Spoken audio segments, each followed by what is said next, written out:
बेटे सुनील और बहू आशा के साथ शास्त्री नगर में रहता था। आशा अपने सास ससुर के साथ बिल्कुल भी अच्छा बर्ताव नहीं करती थी। एक दिन, बहू, मेरी ये छड़ी टूट गई है, चलने में बड़ी परेशानी होती है। तू सुनील से कहकर नई छड़ी बनवा देना।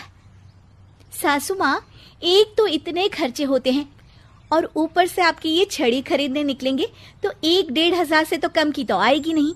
और वैसे भी आपको कहीं आना जाना तो होता नहीं। इस टूटी हुई छड़ी से ही काम चला लीजिए, इसकी मरम्मत करवा देते हैं। आशा वहाँ से चली जाती है। तभी उनके पति राजेश जी वहाँ आ जाते हैं। तुम क्यों झूठी उम्मीद बांधती हो अपनी बहू से? लता इतने सालों में इसने कभी भी हमारा सम्मान नहीं किया, आज क्या करेगी? तभी वहाँ उनका पोता रोहित आ जाता है।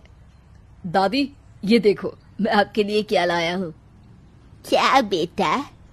आपकी पुरानी छड़ी टूट गई थी ना, तो ये मैं अपनी कमाई से आपके लिए छड़ी लेकर आया हूँ। अब आप ये पुरानी छड़ी छोड़िए और ये वाली छड़ी हाथ में पकड़िए और ठाठ से चलिए। राजेश जी और लता जी एक दूसरे को देखकर मुस्कुराते हैं कि कम से कम उनका पोता तो उनका सम्मान करता है। एक दिन सुनील अपने पिता के पास आता है और कहता है, पिताजी, आपने हमारा पुराना वाला घर अभी तक क्यों रखा है? मैंने कितनी बार कहा है कि हमें वो घर बेच देना चाहिए, अच्छे दाम मिल जाएंगे। मैं भी तो कितनी बार कह चुका हूँ कि वो घर मेरे जीते जी नहीं बिक सकता, वो हमारा पुश्तैनी घर है। ओफो पिताजी, कब तक इन पुश्तैनी घर को संभाल के रखेंगे? अब छोड़ भी दीजिए मोह माया, आपके पूजा पाठ के दिन है, कहाँ आप एक घर के मोह में लगे हुए हैं। घर का मोह नहीं है बेटा, कुछ चंद यादें हैं, उनका मोह है, पर तुम ये बात नहीं समझोगे। आपसे तो बात करना ही बेकार है। लता जी और राजेश जी अपने बहू बेटे के इस दुर्व्यवहार से बहुत दुखी होते हैं। उनके बहू बेटे उनके साथ दुश्मनों जैसा बर्ताव करते थे। एक दिन जब रोहित घर आया तो देखता है कि उसकी माँ आशा अपनी सास को भला बुरा कह रही होती है। हाँ, आप दोनों ने तो हद कर रखी है, बस हर वक्त कोई ना कोई मांग रहती है आपकी। अरे बहू, मैंने तो बस इतना ही कहा कि तेरे ससुर जी को ठंडे पानी से नहाने में तकलीफ होती है, तो इनके लिए गर्म पानी कर दिया कर। अगर मेरे हाथ पांव चल रहे होते ना, तो मैं ही कर देती, तुझसे ना कहती। हाथ पांव तो अभी भी चलते हैं सासू माँ आपके, बस आप चलाती नहीं है। क्या मैं नहीं जानती कि ये सब नाटक है आपका, ताकि सारा काम मुझे ही करना पड़े। आशा वहां से चली जाती है और रोहित अपनी दादी के साथ इतना दुर्व्यवहार होता देख गुस्से से तिल मिला जाता है। वो गुस्से में अपनी माँ के पास जाता है। माँ, ये तुम किस तरह से दादी से बात करती हो? अरे तुझे नहीं पता बेटा, उनके तो 50 नाटक रहते हैं।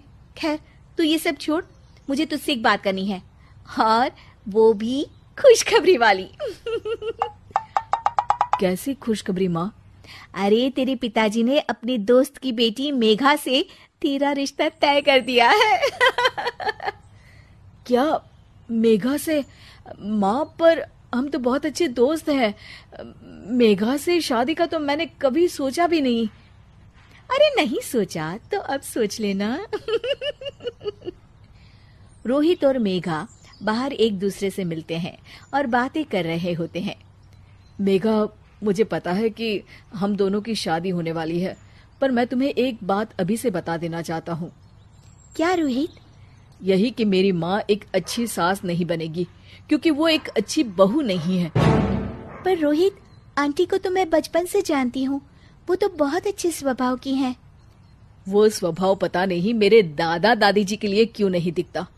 उन्हें तो वो हर वक्त बुरा भला ही कहती रहती है। मैं चाहता हूँ कि उन्हें ये पता चले कि वो ये बहुत गलत कर रही है। मैंने कुछ सोचा है जिससे माँ सही रास्ते पर आ सकती है।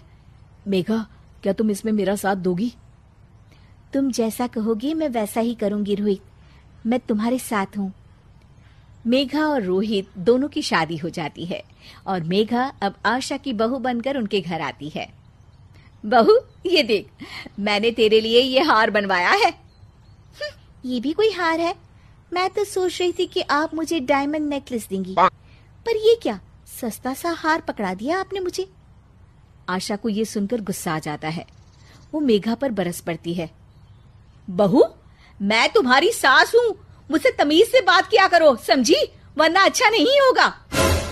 मम्मी जी, मैं भी आपकी बहू हूँ, आप भी मुझे ये धमकी मत दीजिए। मेरे पिताजी वकील हैं, अगर आपने मुझ पर कोई भी अत्याचार किया ना, बस एक ही बारी में अंदर करवा दूंगी। हाँ। मेघा रोहित की तरफ देखकर मुस्कुराती है। लता जी और रमेश जी देखते रह जाते हैं। मेघा कैसे अपनी सास को उन्हीं की भाषा में उनकी गलती का एहसास दिलाती है, जानने के लिए देखिए जैसे को तैसा पार्ट 2।